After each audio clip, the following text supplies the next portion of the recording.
GMs for Hire.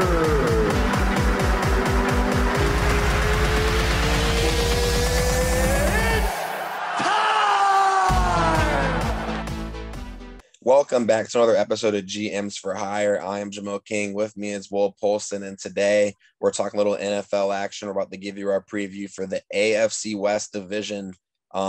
Last season, obviously, the Kansas City Chiefs were once again the kings of the division. They ended up going all the way back to the Super Bowl to be derailed by the Tampa Bay Buccaneers, stopping them from winning back-to-back Super Bowls.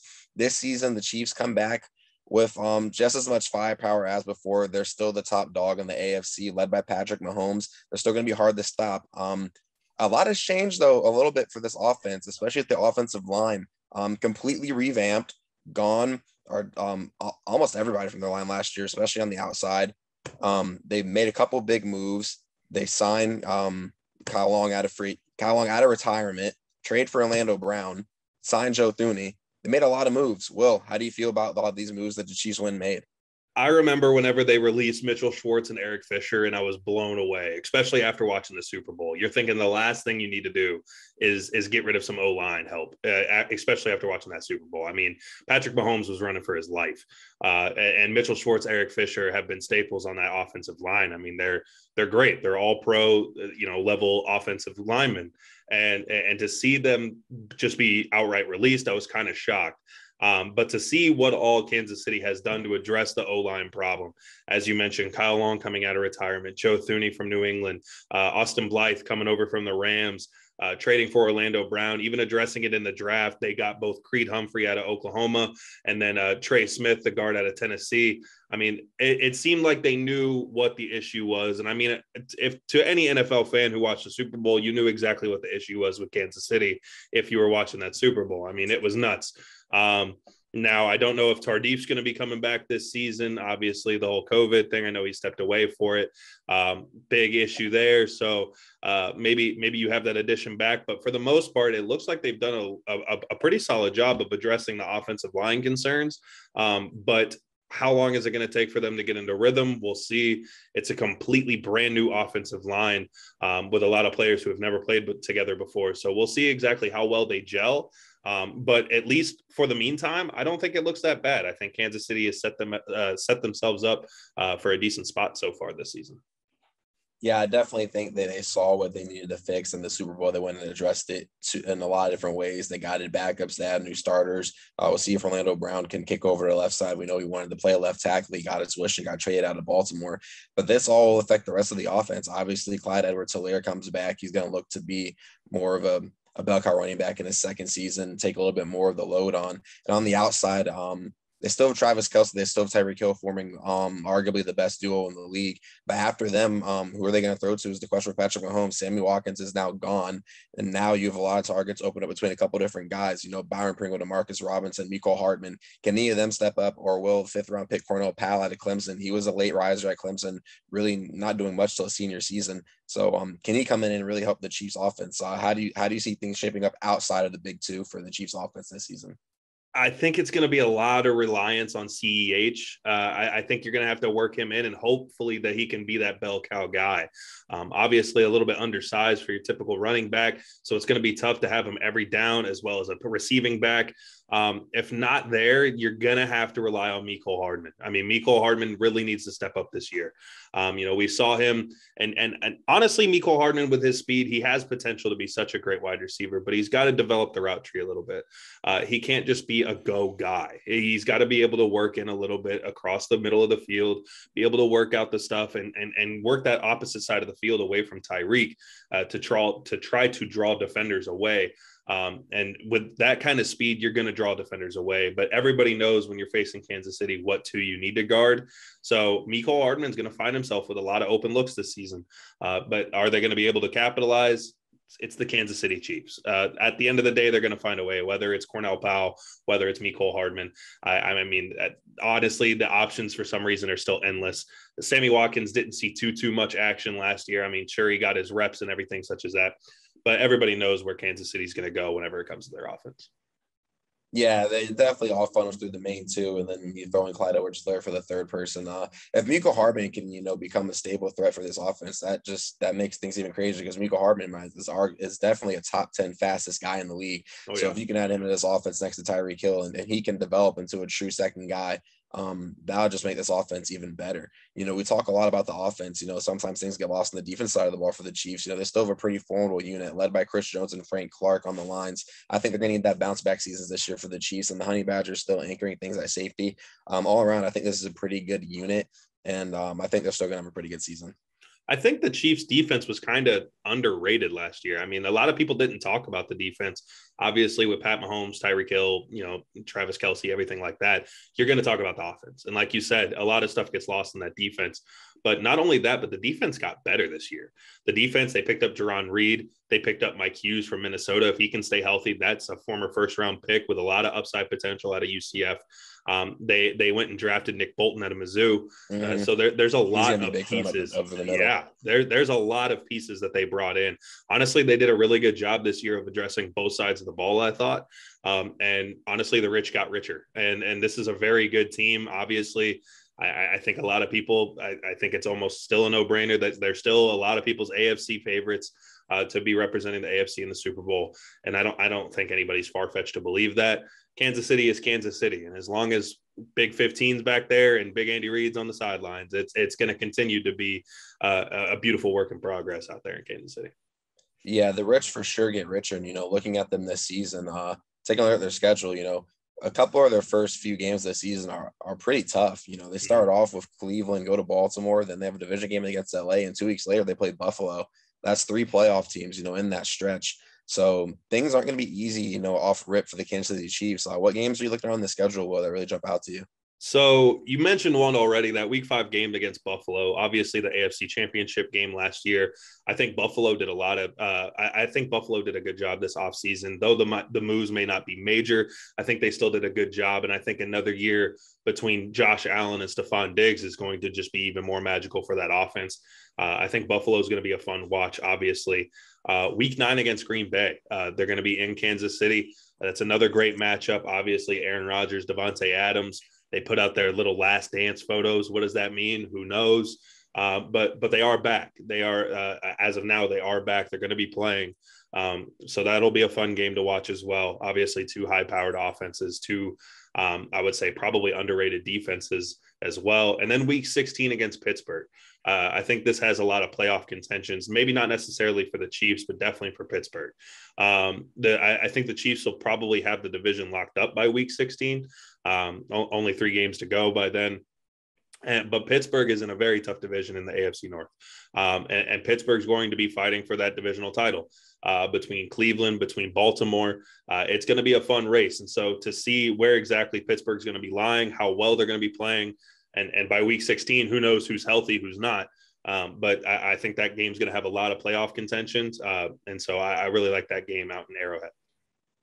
Yeah, that game can definitely, spark some playoff I can't even get the word out. Ramifications are going to be on the line in that game. The Steelers have a tough schedule on their own, which we're going to break down in a future video. But the Chiefs, they have a tough road, but they're the Chiefs for the reason, and I think they'll be able to be just fine. Moving on down this division, we're going to hit LA, the Chargers. Anthony Lynn is gone. In comes Brandon Staley from the crosstown rival, not even rival, just the crosstown sharing the stadium, Los Angeles Rams. And all eyes are on Justin Herbert this season. Obviously, the young gunslinger. He had a really good year last season, was ranked pretty high in the NFL Top 100 that just came out. And this is another team that we talked about the Chiefs and their O-line. This is a team like the Chargers. They really attacked the O-line this offseason. You got to build up your for your young quarterback and Justin Herbert. They went out and made a couple of different moves in free agency, and they used their top selection on Rashawn Slater in the draft. So, Will, how do you see this Chargers offense shaping up? Well, first off, let me say I love the signing of Brandon Staley. I think this is an amazing head coaching position. A lot of people were looking at was it Dabbitt or DeBoe or whatever from the Bills from Buffalo. Yeah, this is the first time in probably 10, 15 years that the Chargers have seen a defensive minded coach. And Brandon Staley is just that offensive linebacker coach for both Chicago and Denver prior to being the DC in LA. And obviously we all know that Rams defense last year was absolutely ridiculous. Sure, you have Aaron Donald. Sure, you have Jalen Ramsey. Makes it kind of easy. You look pretty good. But at the same time, in 2019, as an outside linebacker coach for Denver, you're taking care of people such as Von Miller. I think that's right around the time Bradley Chubb came in. And then also 17-18, obviously the Bears linebacking core and that defense has always been something to be excited about. It's the staple in Chicago. So Brandon Staley has a great background to him. I think this is going to be a great addition for them. Now, what does that mean for the offensive line, or I should say for the offense in general? Obviously, the big issue last year was the offensive line. Offensive line was definitely a little bit of an issue, and then Austin Eckler was out with some injuries. Very inconsistent play at running back. If Austin Eckler can stay healthy, he, from a fantasy standpoint, is one of the top running backs in the league. His usage rates were absolutely through the roof. They love to do the screen passes. They love to get him working both in the passing and the run game. And then the addition this year of Rashawn Slater is going to be huge. I think Rashawn Slater was one of the easy value picks of the draft at 13. I think he could have easily been a top 10 guy. I think he could have easily been a top 5 guy. I think his time in Northwestern was absolutely ridiculous. Yeah, a little bit of a late riser, but the kid can absolutely dominate. One of the better O linemen in this draft class, probably the best pure guard or who could slide over to tackle in this class as well. I think Rashawn Slater is going to be absolutely ridiculous. I love their draft with both him and Asante Samuel Jr. I think they had a great draft whenever it comes to that. And then I mean, their offseason otherwise wasn't exactly too exciting. They picked up Jared Cook to replace Hunter Henry. Sure, veteran presence. Kyler Fackrell is going to be out there in the defensive side of things. So this team's a little bit all over the place, but I think this is going to be a better year for the Chargers. I think this is a year where they could slide into wildcard play. I think this is a decent one where this is a solid chance for the Chargers to get in there. Granted, the AFC is always a very packed division. There's going to be a lot of teams that miss that could easily probably be playoff teams in the NFC, similar to what we saw last year. But I really like the Chargers. I think probably a little bit more of a fill-out year just because it's Staley's first year. But I think Staley's walking into a great situation to start. Yeah, definitely the Chargers are going to be improved this year. A couple of question marks I have on the offense is, we know just like the Chiefs, we know who the main guys are with this team. We know it's going to be Keenan Allen getting majority of the targets. Then Mike Williams, if he's healthy, but the problem with Mike Williams is he hasn't been able to stay on the field. So for Justin Herbert, who's going to be that guy that's going to step up? Is it going to be Jalen Guyton this year, the deep threat? Is it going to be Tyron Johnson? Is it going to be rookie Josh Palmer out of Tennessee? He's been giving a lot of raves through camp. I think they're going to need someone to step up and become a second option. Jared Cook, we know he's replacing Hunter Henry. Will he be able to be sufficient enough for 16 weeks with Donald Farham, the backup tight end? He came on strong at the end of last season. Will he be able to be another guy to rely on? For this team, I just think it's relevant finding secondary options outside of Keenan Allen to help Justin Herbert grow because, a lot of people wanted them to go get another weapon, which maybe they can do this offseason after they address the line with Slater. So obviously it's not a one-year fix, but I think if they can find someone to match with Keenan Allen, that can just make Justin Herbert's year go even higher because right now there's a lot of expectations on him. On the defense side of the ball, I'm with you. I'm excited to see how this defense rolls out. I'm excited to see Joey Bosa in the new system. He's been hurt a little bit the past few years, so we'll see if he can have a full season, a full go. Another guy we want to see have a full go is Derwin James, a guy we haven't seen playing about 2 years, a special talent. I think people forget just how good he is. Him and Nazir Adley are going to be solid at safety. But my question for them is going to be in the secondary, when you have Derwin James in the box, who are you going to put else back in the back end next to Adderley? I think they're going to have a third safety step up for when James is in his little rover role, which is to me where he's best, when he can just sit in the box and wreak havoc either by blitzing or by dropping in the coverage. And then at corner, we'll see if Asante Samuel can step up and be that slot option or become a second option for the secondary. Overall, I think this team is pretty solid, though. I'm with you. I think they can possibly complete for a wild card. But like you said, the AFC is always really, really tough. So we'll see how the AFC looks, but I'm with you. I really like this Chargers team. I think they're up and coming. And I think another team let's talk about is up and coming in the Denver Broncos. Wow. Actually, before we get there, let's break down the Chargers schedule. to me, they start off with 2 winnable games with Washington and Dallas. I think that'd be a good way to start the season before rolling into Kansas City, and then you get Las Vegas. So this is a team that could really get a 3-1 start. What games are you looking at? First game I'm looking at is, again, that one you mentioned, week 3 against Kansas City. Let's see exactly how they're going to come out. Obviously, a division rival. Typically, you play your division rivals a little bit closer than normal. This is going to be the first time that Staley's looking at the Kansas City Chiefs, and obviously that's your kingpin that you have to defeat. Whenever it comes to that division, it's going to be in Arrowhead, so it's going to be a tough test for Staley, but we'll see exactly how he can manage with it. And I think a similar test comes in week 6 whenever they travel to Baltimore. Baltimore is obviously a great team, a very interesting offensive scheme. They're very run heavy, obviously, with Lamar Jackson, J.K. Dobbins. And this team doesn't strike me as a team that's going to handle the run well. I want to see exactly how well the defense can handle a top tier offense. And that's kind of the theme whenever it comes to the first 2 games. And then week 8, they host the New England Patriots. And last year's game was a shit show. I want to see a closer game.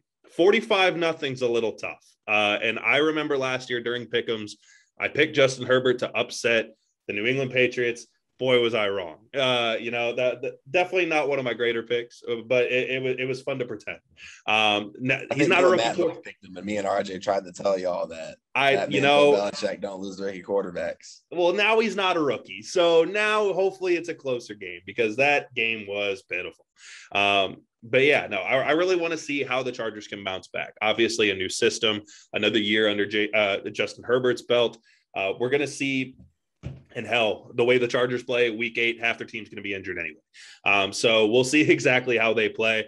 And I'm more excited as well for the New England Patriots to see how they're going to play. I think both teams have improved a little bit during the offseason, and I'm excited to see what exactly comes of it because I'm sure it's not going to be a 45-0 game yet again. Yeah, I'm looking at the Chargers schedule, and the back end of their schedule is pretty friendly. They get Denver, Cincinnati, the Giants, Kansas City, which is tough, but then they get Houston, Denver, and Las Vegas. Like, I see a lot of winnable games there where they could definitely stick it to the wild card after we've talked about, potentially being a wild card team. I think the schedule definitely breaks in their favor at the end of the season for sure.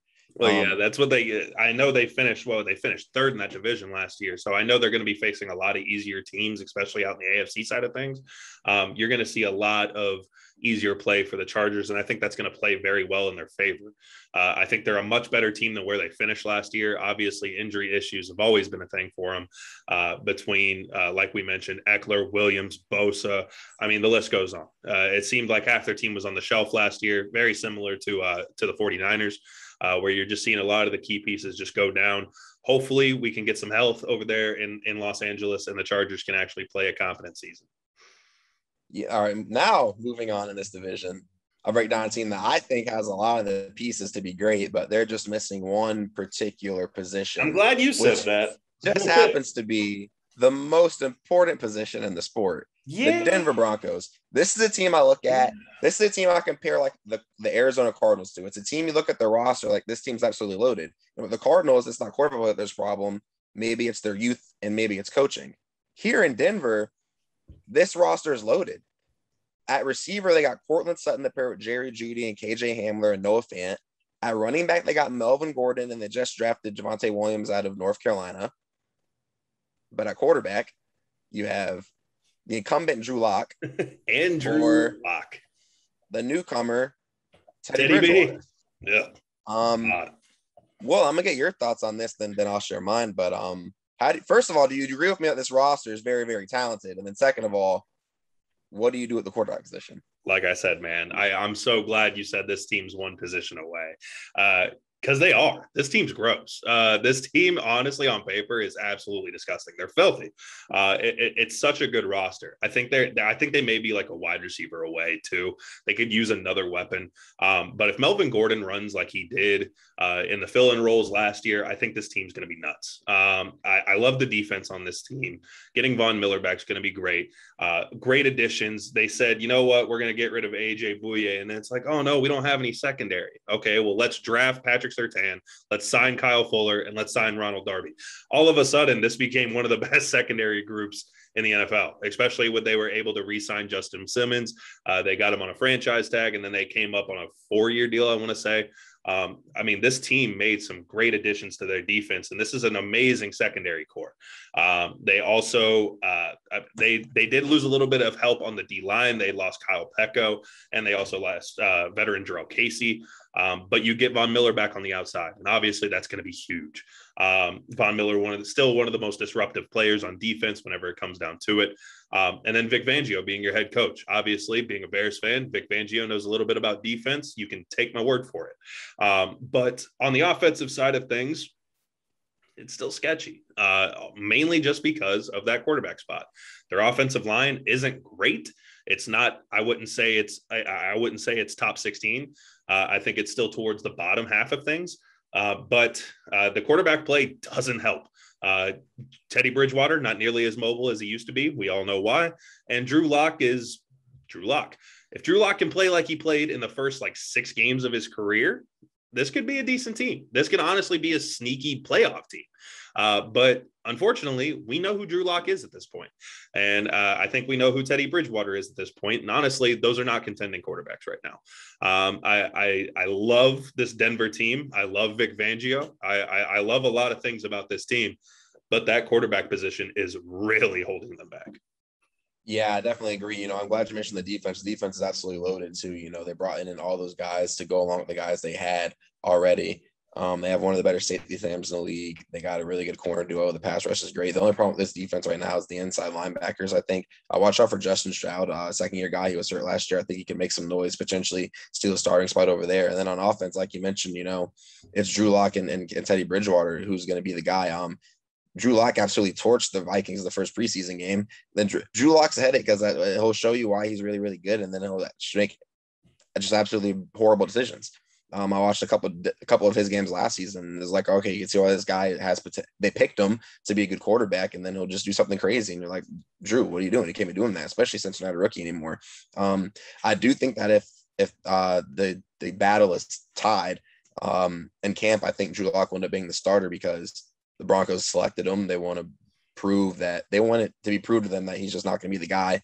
Right. And then they'll let Teddy Bridgewater play. But I think Drew Lock has the higher upside. But then again, how much of an upside is that? But if this team can get any kind of stable quarterback play, like we mentioned, that they have a chance to be scary. And they have a very, very, very, very, let me make sure I said that enough times, favorable start to the season against the Giants, the Jags, and the Jets. They should be 3-0, let's be honest. They should be 3-0. Easily. So what are some of the other games looking on the schedule? So what sucks is that I feel like I'm gonna grow to hate this team as the year goes on because of the quarterback play. So my two games that really stood out to me were week 6 and week 16, which are both against the Raiders, just because it's divisional games. They're both mid-level teams, and I don't think either one of them is going to do anything. So they're probably going to be entertaining games. And my other game that I'm really excited for is week 18, which is after the season when they're not playing. I'm really excited for that week. I actually, we got extended by a week this year, so it'd actually be week 19. Really excited for that week where I don't have to watch the quarterbacks play anymore. Denver fans that are watching this, I'm sorry. Get a quarterback and let's talk, because this team is being wasted. And as a Bears fan, I know what it's like to waste a team with a shitty quarterback. And let's not do that anymore. Poor Denver is right back in the spot where Vic Fangio's been damn near his whole career, with an amazing defense and no offense. So Denver, I'm sorry. I'd love to watch your games. I'd love for you guys to be entertaining. It's a great roster. But until somebody is under center that is somewhat competent, maybe top 16 in the league, top half, then this team's not going anywhere. Well, Broncos fans, I'm not going to do you as bad as my boy Will just did. I still think y'all got such a good roster that you'll be able to find some wins and that you'll flirt in the middle of the pack, like you're not going to be out of the race by any means, especially with that start to the schedule. Those are should be three wins right there to start you off. So I think this team has potential to flirt around for a little bit, but I think we both agree that the quarterback play has to become more stable, and we just don't know if that's going to happen with the guys on the roster right now. They were in on the Aaron Rodgers sweepstakes. We thought they might be in on someone on draft day. They ended up not doing either. So we'll see what this Broncos team does with the rest of the season. And to finish out the division, we'll go to Las Vegas, where the city never sleeps. John Gruden and his boys in Vegas. We're in the 2021, and guess who's still kicking? Derek Carr. It's funny because this was the guy that everybody was saying, after a couple years, he would be the first one out. They'd start the rebuild. Gruden wants his own quarterback, but a couple years in, Carr's the last one standing out of everyone. Yep. Who would have thought that? But this really might be it though, because first of all, you look around your division, you got Justin Herbert and you got Patrick Mahomes. So you got to get a guy that can play like that at the high level. And Derek Carr just might not be that guy. And so just respect to him, he's a stable quarterback in the league, but he's not going to be a top 10 guy. And that really might be something you need in this division. They overhauled the whole offensive line. They're bringing in Kenyon Drake to run with Josh Jacobs. So I think they're going to really, really, really, really lean heavily on the run game this season. And they're going to need guys like Ruggs and Edwards to step up on the outside to be the main receivers along with Darren Waller. I think it all starts and ends with the run game and a Derek Carr with this O-line. What do you see the Raiders offense looking like this season? Man, you were right when you said the city never sleeps. In fact, the only thing that sleeps in Vegas is the scouting department on the Raiders. I mean, it is awful. I mean, dude, when was the last time they had a good draft? I mean, come on. This year they took Trayvon Moehrig, second round. Holy crap, value pick. Great pick. Amazing pick. Dude, TCU safety, great pick. Alex Leatherwood is probably the only first-round pick that made me sick to my stomach. I mean, that was horrible. I mean, with Christian Darrisaw still on the board, with Sam Cosmi still on the board, there were so many first-round talent, top second-round talent offensive linemen that were still on the board, and you took Alex Leatherwood.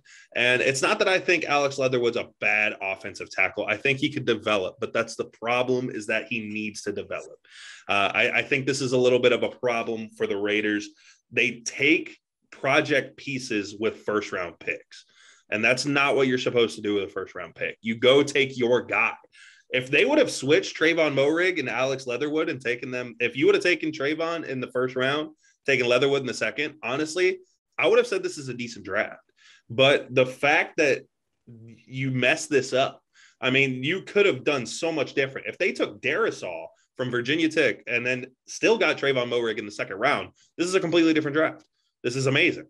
But right now, I don't know if offensive line was the worst thing about the Raiders. And I really don't know if that was the number one need they needed to address. Their defense has always been a little bit suspect. I mean, hell, didn't they blow it to the Jets? Weren't they the ones that the Jets did the Raiders come back and beat the Jets? There was a game between the Raiders and Jets that was way too close for comfort. That's all I remember, especially for a guy who was cheering for the Raiders last year. Shout out to me, said they were going to be in the wild card game. That was stupid of me. Shout out to the Raiders, man. They're going to do what they always do, and that's sit somewhere between 6 wins and 9 wins and miss the playoffs. It's what they do every year. I think that's what they've done for the last 5 years. Why not another one? This team is still just boring. There's nothing exciting about this team other than Josh Jacobs. Darren Waller, I should say Darren Waller too. Darren Waller, obviously a top 5 tight end in the league. But Derek Carr's boring. The offensive line it's fine. The defense sucks. It's just not a fun team. It's just nothing about this team tells me that I should watch this team or I should be concerned about this team. And like they lost Tyrell Williams and they replaced him with Willie Snead. Doesn't get much. Yeah, they brought Snead and John Brown over to be the veteran receivers along with the guys I mentioned, Ruggs and Edwards. Doesn't get much more boring than that. They just got rid of, speaking of their drafting department, they just got rid of Maurice Hurst and Arden Key, who they've drafted literally less than 2 years ago. So shout out them for can't even handle their third round picks that they did over the last couple of years. They brought in Casey Hayward from the Chargers and Darren Lee, the linebacker, which is, I mean, sure, Darren Lee didn't work out, so why not bring him in? Why not try him? Casey Hayward's getting on the wrong side of everything. He's old. He's injury prone. It's just this team's not exciting. And I think this is if Denver had a quarterback, they're easily the bottom dwellers in this division. But right now, it's a little bit too close to call for me. I still think the Raiders they do stupid things and get me excited for like 2 weeks. And then I realize they're the Raiders. And yeah, so the Raiders, they bore me. Shout out to them. I think this was a terrible offseason for them. And I think they had a horrible draft. And I really don't think they got any better. I think they're going to be, if anything, they're going to be worse. And they're going to kind of sit towards the back half of this division. Yeah, they probably will. It wasn't for their lack of trying. They bring in Gus Bradley. They bring in Yannick Ngakoue. They bring in Quentin Jefferson, Solomon Thomas. They brought in a couple guys to try, but at the end of the day, I think they will suffer in this division because of, I think the Broncos' whole roster is better, and I think they'll end up edging out the Raiders, even though the Raiders had the better quarterback. But I think the Raiders, again, need to do something at the quarterback position, whether it's trade up in the draft or if they're bad. Either they're bad enough to get one of the top rookies or trade up and get somebody or try to go out and get a veteran. I think you need to do something. You try to get Aaron Rodgers. Deshaun Watson gets out of his cases. Try to get Deshaun Watson. We'll see what happens with him. But I think they definitely need to make a splash in Las Vegas, especially since they're in Vegas. They really haven't made that splash to go on and get a guy like that since the move. So I think it'll be good for the city and for them to go out and really try to make this team special and to compete in the AFC West with these other young top quarterbacks. We mentioned the team. We mentioned it's going to be tough, but looking at their schedule, they got a pretty brutal start. They got the Ravens, Pittsburgh, Miami, and LA, and then Chicago. What are some of the games we're looking at on the schedule? By the way, all three of my games that I have listed are by no means because I'm excited to watch the Raiders play. Week 5 against the Bears. Shout out my Bears. Maybe Justin Fields is in by then, and I'll be excited to watch that because he could torch that defense. I'm excited to watch that. Week 10, I'm excited to see what Pat Mahomes can do against that defense. And week 16, only because I said it, because it's a divisional game with the Broncos. This might be one of the only weeks Drew Lock and or Teddy Bridgewater looks competent. So it'll be fun to watch. It'll be entertaining to watch the Raiders just absolutely just blow on the defensive side of things. And maybe if anything, maybe my fantasy team will do fine because week 16, maybe the Raiders could get off to a lead and then Josh Jacobs could just run all over that offense or run all over that defense. But who knows? Again, the Raiders are nothing for me to get excited about. I hate that I'm talking about this team, but I'm glad I'm talking about this division. So Raiders fans, if you're watching, don't shoot me. Yeah, your team is not fun at all. Well, you heard it from Will first, Raiders fans. He doesn't think your team's fun. That wasn't me. So if you're going to attack him, please attack him on all social media. If we put this in all the Facebook groups, I'm going to get you guys can praise me for trying to not be disrespectful like my friend Will here. Well, yeah, well, you're forgetting that they moved from Oakland. So did I say Oakland? Whoops. No, I'm just letting you know they moved from Oakland and they don't play games in Oakland. Oh, well, if I said Oakland, my fault. That Vegas. You didn't say Oakland. I'm just letting you know where they moved from. So, I'm aware. You're talking about the Oakland Raiders. I tell you to watch your back, but they still got shooters in Oakland. I'm not scared of no Vegas Raiders. There's no I don't Vegas know if Oakland still rocks with them boys, but just be careful what you're saying about the Raiders, man. That's all I'm saying, man. Hey, man, if the Oakland boys are still rocking with the black and silver, then I guess I should be a little bit more concerned. But I'm not scared of Vegas. I'm not scared of Vegas. You're all fake fans anyway. You're only fans because they came to your city all of a sudden. All right, get out of here with all that. I don't care about you. You're creating a lot of Raiders fans, come at me, man. You're creating a lot of enemies tonight, I think. Raiders-Bears rivalry, week 5. See me. Come back and comment on this video if y'all poop on our defense. But until then, Justin Fields, Andy Dalton, I don't care. Someone's going to torch that defense. Nick Foles, maybe. Well, I got Will. Okay, draw the line. Sorry, I'm drawing.